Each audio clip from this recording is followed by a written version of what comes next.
आपने जबरदस्ती उसको सम्मानित किया है। जो अपने सम्मान को बचाने वाले व्यक्ति हैं उनके लिए जो बहुत जल्द इसने सम्मान पा लिया। हम लोगों की बात नहीं हो रही, हम लोग को सामान्य लोग हैं, हमें जानता कौन, आपको कौन जानता है, हमें भी नहीं जानता, आपको भी नहीं जानता। लेकिन जिन्होंने सम्मान, और अपने अंदर में बहुत ज्यादा चोट है, लेकिन आप गांव के आदमी भी हो, लेकिन आपके लिए कुछ बोल देता है तो आपको इन नेताओं से, इन बाबाओं से ज्यादा चोट तो आपके अंदर में है। हम करीबी गए हुए थे राजेंद्र भाई, ये सामाजिक विमर्श नहीं, बहुत स्वाभिमान का विषय है। हर क्योंकि जो स्वाभिमान है वो गलत काम नहीं करेगा, पहली बात है। जो स्वाभिमान में जीवन जीने वाला व्यक्ति है उसके द्वारा गलत काम नहीं होते जल्दी। वो देखता है अरे मेरे पूर्वज लोग कभी नशा में हाथ नहीं लगाते थे और हम लगा रहे हैं, अरे मेरा परिवार तो बहुत पवित्र रहा है, हम लोग तो शान आन के लिए मरने वाले थे, हम कर क्या रहे हैं, बहुत गलत काम हो रहा है। वो उसका पथ पर कदम नहीं रखता है, मतलब बहुत उस चिंतन करता है वो आदमी कि ये गलत काम हमारे द्वारा ना हो। और जो लोग उस चीज को नहीं देखते, फ्री में मिला है फ्री में ही चला जाना है, उन लोगों के लिए ना तो अपमान का भय है ना लज्जा का भय। श्री राष्ट्र कवि श्री मैथिली शरण गुप्त जी ने कहा है, अपमान में न घृणा कहीं, क्या अपमान में न घृणा कहीं। इनके लिए इनके वाणी में न तेज है, न अपमान में न घृणा कहीं। इनकी वाणी में तेज नहीं है और इनके अपमान में घृणा नहीं है। कोई व्यक्ति कुछ भी कहता जाए, घृणा कहीं नहीं है। ऐसे लोग कई वास्तव स्वाभिमान नहीं हो सकते।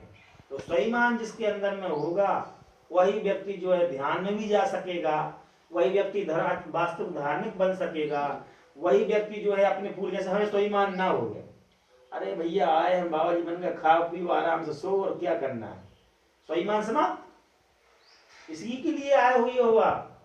अब कहीं जाओ करे फलाने कर लेना, फलाना पैसा होगा, इधर करो, झूठ बोलो, फ्रॉड बोलो, ये करो वो करो। स्वाभिमान के कारण सही आप अच्छे कर्म पर रहेंगे। यदि स्वाभिमान चला गया सब कुछ चला गया।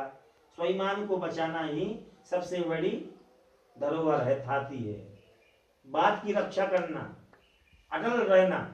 सारे लोगों ने एक तरफ से अकबर की अधीनता स्वीकार कर ली, लेकिन महाराणा प्रताप ने क्या कहा कि हम अधीनता स्वीकार नहीं करेंगे।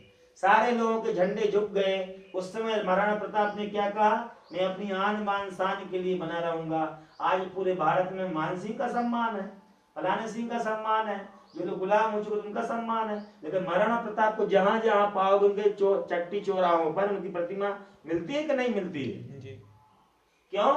क्योंकि राणा का जयकार भरा, इसमें स्वदेश का प्यार भरा, शांत जलधि में ज्वार भरा, नीरवता में हाहाकार भरा। यही यही हल्दी घाटी है, उछल कलेजा काट लिया, अपनी लोहित जीभ बढ़ाकर रक्त हमारा चाट लिया। राणा का जयकार भरा। भाई ने भी छोड़ दिया और रखा देश का पानी है। पाठक सुन लो उसी वीर की हमने लिखी कहानी। आग बरसती हो पर जिसको आगे बढ़ने की लय थी, शस्त्रहीन गिर जाने पर भी जिसकी जय आशा में थी। रोम रोम जिसका बैरी था, जो सहता था दुख पर दुख, कांटों के सिंहासन पर सब सविता सा जिसका मुख।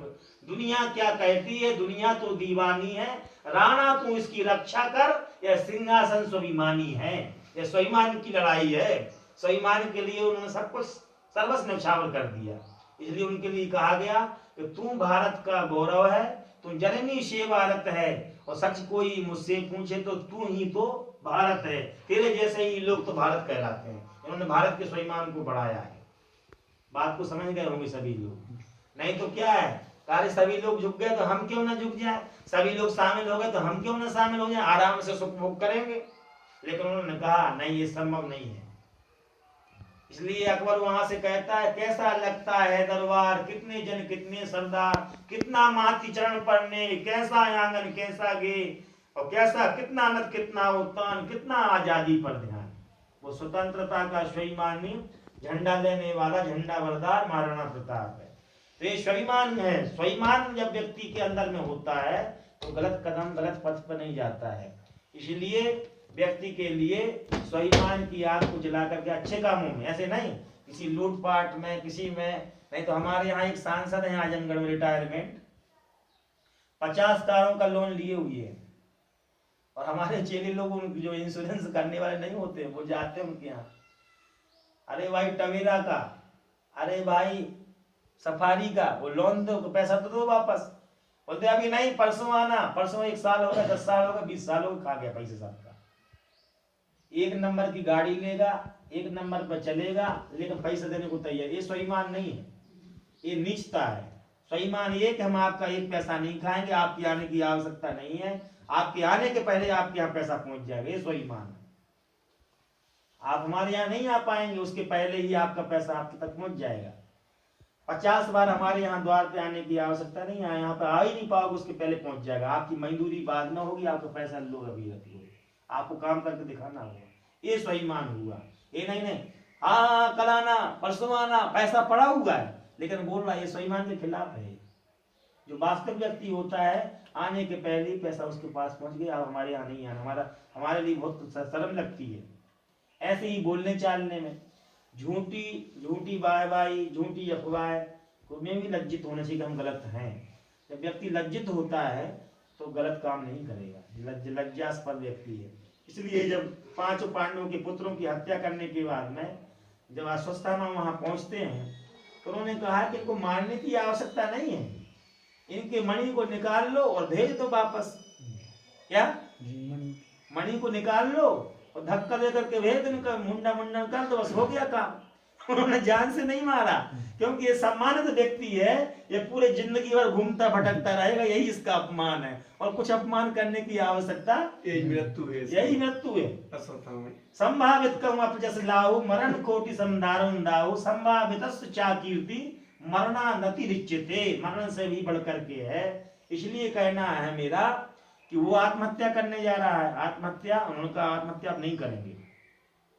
प्रकार ना ही मानुषा श्रेष्ठ तरम ही किंचित, मनुष्य वक्त कोई श्रेष्ठ नहीं है, लेकिन जब जान ले तभी, नहीं तो मनुष्य से बदतर भी कुछ नहीं है जी, मनुष्य से बदतर भी कुछ नहीं है, मनुष्य से ज्यादा श्रेष्ठ भी कुछ नहीं है। नहीं तो शक्ति में देखो, हम हाथी से क्या कमजोर हैं?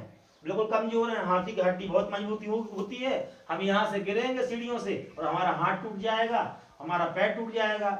हमारे अंदर में शेर की तरह दहाड़ है, शेर दहाड़ेगा, किलोमीटर दूर तक पहुंच पाएगा, हमारी लैट्रिन निकल जाएगी। लेकिन आपके अंदर में वो क्षमता है कि लाखों शेरों के लिए भी कब्जा कर सकते हो, लाखों हाथियों को भी कब्जा कर सकते हो, 1000 हथियार बना सकते हो। मधुमक्खी की तरह हमारे यहाँ डंक है, तो मारेगी तो सन्नाटा छा जाएगा। बिच्छू की तरह डंक है, सांप की तरह फन है कि हमारे पास में काटे और मृत्यु हो जाएगी? नहीं। मछली की तरह क्षमता है कि जल में हम तैर पाएंगे, अंदर में कछुए की तरह नहीं है। लेकिन फिर भी सबसे ऊंचा क्यों माना गया? कि सब पर नियंत्रण दिया है परमात्मा ने, कि आप सब पर अधिकार करो, जितने जीव जंतु हैं सब पर। घोड़े को भी लाया, हाथी को भी लाया, कुत्ता भी पाल लिया, गाय भी पाल लिया, सबका पालन पोषण भी मनुष्य कर रहा है, सबको रख भी रहा है। ये क्षमता है उसके अंदर में। इसलिए कहा गया मानस तन गुण ज्ञान निधाना।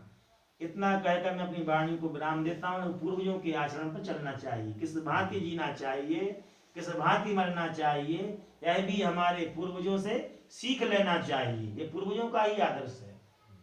नहीं तो पूर्वज लोग कह गए, अब यहाँ भटकते घूम रहे हैं आदमी। पूर्वज लोग जो कह गए उसके स्वाभिमान की ओर, अरे हमारे पूर्वज कैसे थे, ऐसा नहीं काम करते थे, अच्छा काम करते थे। ये जो व्यक्ति के मन में चिन्ह बना रहा है, ये बहुत बड़ा ताबीज है, ये बहुत बड़ा मंत्र बांध बना हुआ है घंटी यहाँ पर। ये मन में याद हो गया, अरे कैसे कैसे लोग होते तो हम कैसे कमा रहे हैं, बस इतना ही पर्याप्त है। और स्वाभिमानी आदमी सत्य पर चलता है, दृढ़ निष्ठा रहती है और अविचल रहता है। वो अपने मान मर्यादा के लिए अपना जीवन समझता है। तो हम लोग कुछ नहीं समझ पाए तो एक दिन का बराबर भी समझ लें तब भी कर लिया। हाँ, अच्छी चीजों में समझे उसके लिए। हाँ, इसमें वाहवाही नहीं है कि कोई व्यक्ति आया हमने उसको हल्ला उड़ा दिया, ये कर दिया वो कर दिया। उसमें वाहवाही कि हम सेवा कितनी कर पा रहे हैं, अच्छे व्यक्ति का चयन है कि नहीं है, हम उपयुक्त व्यक्ति का पात्र का चयन किया है। हाँ, सिलेक्टेड, ये वर्क अच्छा है, ये कार्य अच्छा है, हमने चुन लिया।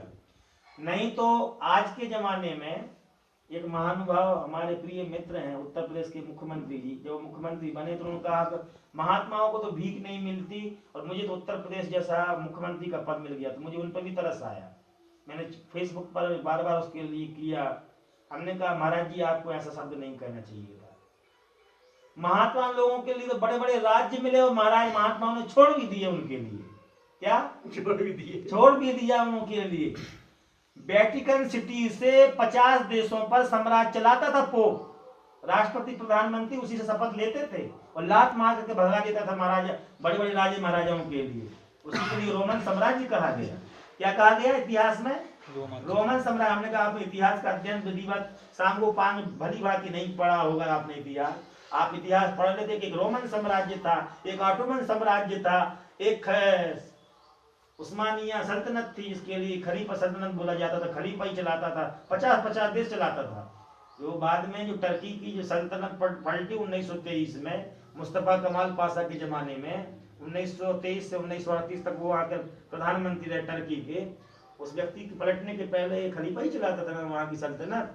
हमने वहाँ पूरा इतिहास लिख के भेज दिया कि आपने इतिहास का अध्ययन नहीं किया होगा गुरुजी, आप माफ करें, नहीं तो आपके अंदर स्वाभिमान की आग होती कि हमारे लिए कुछ नहीं है। और आज के जमाने में महर्षि महेश योगी, जो आज के प्रधानमंत्री मोदी से लेकर के योगी तक कोई नहीं कर पाया वो काम उन्होंने किया। वो हॉलैंड नीदरलैंड में रहते थे, उन्होंने भगवान राम के नाम पर मुद्रा चला दी, वहां पैसा चला दिया विदेश में। तो महात्मा ने ही काम किया है ना वहां पर, महात्मा ने काम किया। एक महात्मा गौतम बुद्ध थे। राजे महाराजे लोग समाप्त हो जाएंगे तब गौतम बुद्ध के लिए री कपिल वस्तु का बुद्ध देव के वे मंगल उपदेश कहाँ, तिब्बत, चीन, जापान, कोरिया, मंचूरिया, मंगोलिया तक उपदेश उनके पहुंच गए। वो ऐसे महापुरुष थे। तो क्या महात्मा साधु सन्यासी इतना गिरा हुआ होता है? ये तो स्वाभिमान की याग होता है। इसलिए मैं कहता हूँ अधिकांश कि महात्मा लोगों के लिए वो दर्जा कम जो किसने किया है, महात्मा लोगों ने कर दिया या उनकी ड्रेस पहनने वाले लोगों ने कर दिया। क्योंकि स्वाभिमान की आग जब तक जलती है, प्रचंड आग जल रही तो शेर भी पास में नहीं आ पाते हैं। जब राख हो जाती है तो उसके ऊपर में से कुत्ता बिल्ली चींटी वीटी सब उससे क्रॉस करते हैं कि नहीं करते हैं। जब तक आग है तब तक कोई पास नहीं है। जब आग से बुझ गई तो आग जब बुझ गई तो उसके ऊपर चींटियां भी क्रॉस करती हैं, उस पर चढ़ के जाती है कि नहीं जाती। तो आग जला करके रखना है। इन्हीं शब्दों के साथ सभी को प्रणाम नमन करती है। ओम बोलते हुए मैं अपनी वाणी को विराम देता हूँ। बोलिए श्री सद्गुरुदेव भगवान की जय। श्री मास्टर साहब जी बड़े ध्यान से उसके लिए अलग करिए।